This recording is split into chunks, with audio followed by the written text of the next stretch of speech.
Inward locals are calling a routine and frustratingly predictable trend, yet another two-wheeler has been stolen from under the nose of the local law enforcement.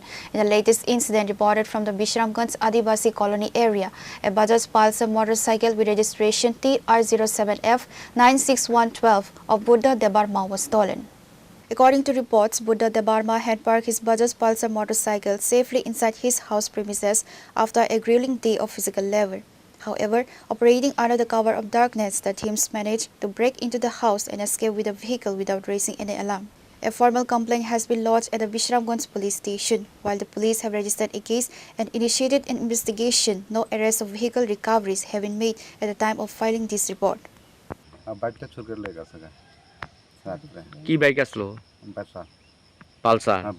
নাম নাম্বারটা কত আসলো? নাম্বারটা TR07F-9612। আপনি কি কাজ করেন এমনি? সার্ভিসে কাজ করি। কি কালার আসলো বাইকটা? এদের কি কালার করে এই আপনার ইয়াটি নীল কালারে। নীল কালার। কতদিন হয়েছে কিনছিলেন যে? 1 বছর 3 বছর। 3 বছর। তো এটা দিয়ে আপনি রাজমিস্ত্রির কাজ করেন? কাজ করে আর কি, এটা দিয়ে চাল দিয়া। তুই জানাইছেন নি থানা? থানা জানাইছে। কোন থানা? বিশ্বনাথ থানা। কিটা কইছে? তারা চেষ্টা করবে এরকম দেখতো। হাইজ অবধি পাইছেন নি চেষ্টা করে বিশ্বনাথ থানা কত বাইক চুরি হয়েছে? খবর নাই। কোনো খবর নাই না? তখন কেমনে কাজও যান? যাইতেন পারেন না? আমাদের যাইতে পারেন না, ওই সেগুলোর না নাই যদি খাইতে সেগুলো দিয়ে রানিং করতে দিবি। এই জায়গাটার নাম কিটা? আদাবাসি colony, Bishramganj.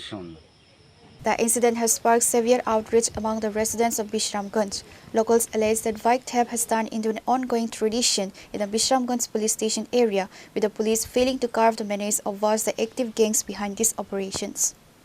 Pure report, Chini Khorang.